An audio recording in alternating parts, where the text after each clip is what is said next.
8 கொண்ட பைப்பு, 3 கொண்ட pipe, 4க்கு 2 pipe, இந்த 3 பைப்பு வச்சு தான் நம்ம வந்து ரூஃபிங் பண்ணுறோம்னு சொல்லியிருந்தோம்.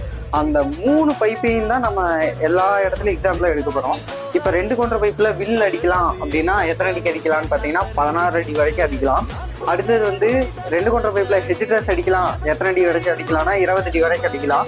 அதே 3 கொண்ட பைப்பில் வில் அடிக்கிறோம் அப்படின்னா 25 அடி வரைக்கும் அடிக்கலாம். இதே 3 கொண்ட பைப்பில் ஹெச் ட்ரெஸ் அடிக்கிறோம்னா 30 அடி வரைக்கும் அடிக்கலாம். அடுத்தது 4க்கு 2 பைப்பில் 35 அடி வரைக்கும் உங்களுக்கு அடிக்கலாம் வில்லு. அடுத்தது வந்து ஹெச் ட்ரெஸ் வந்து 40 அடி வரைக்கும் அடிக்கலாம். இந்த மெத்தடை யூஸ் பண்ணி நீங்கள் வில்லு அடித்து ஹெச் ட்ரெஸ் அடிச்சிங்கன்னா உங்களுக்கு வந்து ரூஃபிங்கில் வந்து தொங்கல் விழுகாது, 100% தொங்கல் விழுகாது.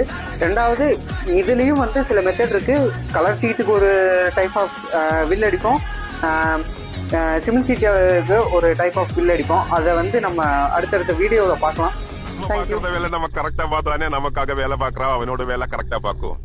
சத்தியமா சொல்றேன் சார், நான் இது சும்மா ஹாபிக்காக பண்ணல, 100% ப்ரொஃபஷனல்.